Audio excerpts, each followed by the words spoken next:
మొన్న Hollywood రిపోర్టర్కి interview ఇచ్చారు కదా, నెపోటిజం అని దానిపైన ఏంటి అంటే మీ ఒపీనియన్ ఏంటి అసలు దానిపైన?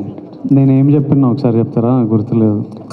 అంటే ఏదన్నా డిసిషన్ తీసుకోవాలంటే వాళ్ళకి ఫాదరు లేకపోతే దాని వెనకాల ఎవరన్నా ఒకళ్ళు ఉండి దాన్ని ఇది ఒక 6 నెలలు దాన్ని ఒక స్టోరీ ఎవరైనా చేయాలంటే దాన్ని రీక్రియేట్ రాయటం ఇదంతా చేయడానికి దానికి ఎవరో ఒకరు సపోర్ట్ ఉండాలి. లేకపోతే దాన్ని నేను ఎవరో ఒకరు బ్యాక్గ్రౌండ్ ఉంటుంటారు, నాది అట్లా కాదు, నాకు నేనే చేసుకోవాలి, నా వెనకాల ఎవరు లేరని. కాకపోతే సోషల్ మీడియాలో ఇదేమో నెపోటిజం దీనిపైన ఇలానే వచ్చింది మొత్తం కూడా. ఇప్పుడు మీరు మీ ఫాదర్ జర్నలిస్టా ఆర్ మీరే ఫస్టా? నేనే ఫస్ట్. ఇప్పుడు నాకు కొడుకు వచ్చి వాడు యాక్టర్ అవుదాం అనుకున్నప్పుడు వానికి నా ఎక్స్పీరియన్స్ అంతా వానికి వస్తుంది. అది వాని అదృష్టం, వాని తప్పు కాదు. వానికి నేను సినిమా ప్రమోట్ ఎట్లా చేయాలో, స్క్రిప్ట్లు ఎట్లా ఉండాలో, ఎలాంటి టెక్నీషియన్లు ఉండాలో, ఎవరు మంచోలో, ఇవన్నీ నా లైఫ్లో నేను నేర్చుకొని ఆ జర్నీ వల్ల నాకు ఎక్స్పీరియన్స్ వస్తుంది. అది నా చుట్టూ ఉన్న వాళ్ళకి, నా కొడుకు వాడు యాక్టర్ అయితే వానికి పనికి వస్తుంది. అది వాని అదృష్టం. ఆ అదృష్టం నాకు లేకుండే. So what I'm saying was that I had to figure.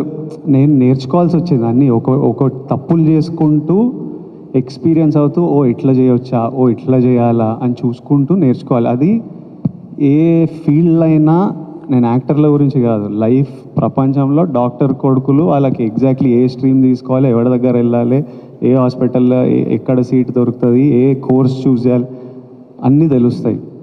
Educated parents ఉంటే అదొక వాళ్ళకు. ఇప్పుడు జర్నలిస్ట్, మీ కిడ్స్ జర్నలిస్ట్ అవ్వాలంటే ఎగ్జాక్ట్లీ మీరు గైడెన్స్ ఇవ్వగలుగుతారు. అది నేను చెప్పింది. ఆనంద్కి ఇస్తున్నారా? ఆనంద్కి వాడు నన్ను చూసి వానికి అర్థమైపోతుంటుంది కదా. And he's definitely has the benefit of being the brother of being my brother. So 100% he has the benefit of that. Vijay గారు, యాక్చువల్గా మీరు ఆనంద్ ప్రస్తావన తెచ్చారు కాబట్టి ఇది ఇద్దరు బ్రదర్ స్టోరీ కదా. సో ఆనంద్ ఎందుకు కన్సిడర్ చేయలేదు క్యారెక్టర్? మా అన్న రోల్ అది. సత్య ప్లే చేసేది అన్న. ఆనంద్ చిన్నోడైపోతాడు. తర్వాత ఇలాంటి ఈ రోల్కి ఆనంద్ కరెక్ట్ కాదు. మా అన్న రోల్కి సత్య గారే పర్ఫెక్ట్. సో సత్య అని పెట్టుకున్నాను. విజయ్ గారు, ఈ సినిమా విషయంలో మీ ఇప్పుడు బ్రదర్ అండ్ ఇద్దరు బ్రదర్స్ స్టోరీ కదా ఇది. మీ బ్రదర్స్ ఏమైనా కనిపించిందా మీకు? ఏమైనా గుర్తొచ్చిన ఏమన్నా అట్లాంటి ఏమన్నా ఆ సీన్ చేసేటప్పుడు కానీ ఏమన్నా బాండింగ్ ఏమైనా కనిపించిందా? 100% ఒక యాక్టర్లా మనం ఓ సీన్ చేసేటప్పుడు ఆ ఎమోషన్ని ఎక్కడి నుంచో ట్యాప్ చేయాలి. ఇప్పుడు యాంగర్ ఉన్నా, బాధ అయినా, డిఫరెంట్ యాక్టర్స్ డిఫరెంట్ ప్రాసెస్ ఉంటుంది. మనం ఎక్కడి నుంచో ఆ ఎమోషన్ని ట్యాప్ చేసి ఈ సీన్లో ప్రొజెక్ట్ చేస్తుంటాం. సో చాలాసార్లు నేను చాలా సీన్లో నాది ఆనంద్ లైఫ్ గురించి ఆలోచించి నాకు ఆనంద్కి ఎట్లయితే నాకు ఎట్లా అనిపిస్తుండే అనేది I would 100% think it and use it for the performance. So 100% a lot of the emotion comes from my love and bond with my own brother. అన్నదమ్ముల్లో ఒక అన్న అంటే కొంచెం అగ్రెసివ్గా ఉంటారు, కొంచెం అంతే కొంచెం డామినేషన్ ఉంటుంది. అది మీకు ఈ సీన్లో ఏమన్నా చేసేటప్పుడు ఇలా చేస్తున్నారు అనిపించిందా? ఇది అన్న అంటే డామినేషన్ ఉంటుందా? కొంచెం ఉంటుంది కదా. యాక్చువల్లీ తమ్ముళ్ళు చేస్తారు డామినేషన్ ఇంట్లో. అమ్మ నాన్న ఎప్పుడు తమ్ముళ్ళకి సపోర్ట్ చేస్తారు. అరే చిన్నోడు రావాడిని గుట్టకు రావాడు ఇట్లా చేయకరా, పెద్దోడికే పడుతుంటాయి ఎప్పుడు. మీకు అలానే పడ్డా? 100% నాకు అట్లనే అయింది నా లైఫ్లో. నేను 3rd క్లాస్కే నన్ను పెద్దోడిని చేసేసింది. విజయ్ గారు, అంటే ఇందాక అంటే చాలామంది మీకు ఒక మంచి హిట్ రావాలని చాలామంది కోరుకుంటున్నారు, మీరు కూడా అదే ఆశిస్తున్నారు. అయితే గతంలో మీరు చేసినటువంటి సినిమాలు జయాపజయాలు పక్కన పెడితే చాలామంది మీ యాక్టింగ్ కావచ్చు, మీ సినిమాల్ని, మీ పర్ఫార్మెన్స్ ఎవరు నిందించలే. కాకపోతే ఆ సినిమా డైరెక్టర్నో ఆ సినిమా ఫలితాన్ని చూసి చాలామంది డైరెక్టర్ని నిందించిన సందర్భాలు కూడా ఉన్నాయి. ఈ సినిమాలో పూర్తిగా మీరు ఒక డైరెక్టర్ గౌతమ్ కింగ్డమ్ అనేది పక్కాగా చెప్తున్నారు. సో అంటే ఈ పర్ఫార్మెన్స్ మీ దగ్గర నుంచి తీసుకున్న డైరెక్టరు ఒక మీకు హిట్ ఇవ్వడానికి ఎంత కృషి చేశాడో మీ ట్రైలర్లు ఇవన్నీ కనబడుతుంది. సో ఆ గతంలో డైరెక్టర్లు నిందించినటువంటి ఆడియన్స్ ఈ సినిమా విషయంలో ఈ డైరెక్టర్ని ఎంత మెచ్చుకుంటారు? ప్రతి సినిమా డైరెక్టర్ నుంచే వస్తుందండి. మనమంతా పార్ట్ ప్లే చేస్తాం. కథ అయిన తర్వాత మన దగ్గర వస్తారు. కథ చేసే జర్నీలో కొంచెం ఉంటాం, ఆ తర్వాత సెట్లలో ఉంటాం. ఐడియా వచ్చినప్పటి నుంచి రేపు రిలీజ్ అయ్యేంత వరకు డైరెక్టర్ ఒక్కడే. అందరు ఎడిటర్లు మధ్యలో వచ్చి పోతారు, మ్యూజిక్ డైరెక్టర్లు మ్యూజిక్ టైంకి వస్తారు, సినిమాటోగ్రాఫర్ షూటింగ్ టైంకి వచ్చి వెళ్ళిపోతారు. సో మనం అంతా ఒక పార్టీ ప్లే చేస్తాం. సో ఏ సినిమాకి క్రెడిట్ వచ్చినా అర్జున్ రెడ్డికి క్రెడిట్ వస్తే అది సందీప్ వంగాది, గీతావందంకి క్రెడిట్ వస్తే అది బుజ్జి గారిది, కింగ్డమ్కి క్రెడిట్ వస్తే 100% గౌతమ్ది.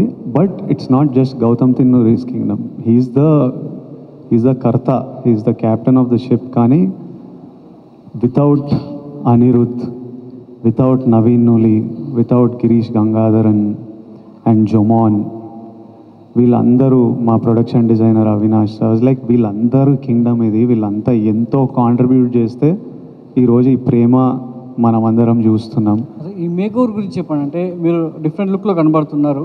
సో ఒక కానిస్టేబుల్గా, ఒక అండర్ కవర్ కాఫ్గా, సో గుండు చేయించుకుని ఒక గెటప్లో. సో దానికోసం ఎలా కష్టపడ్డారు? శ్రీలంక సో బ్యాక్డ్రాప్లో దానికోసం ఎంత శ్రమించాల్సి వచ్చింది? శ్రమ ఏం లేదు, ఎంజాయ్ చేసినాం సినిమా. కథ విన్నప్పుడు నాకెందుకో ఆ జుట్టు లేపేయాలనిపించింది ఈ రోల్కి. I think that was the state of mind I was in.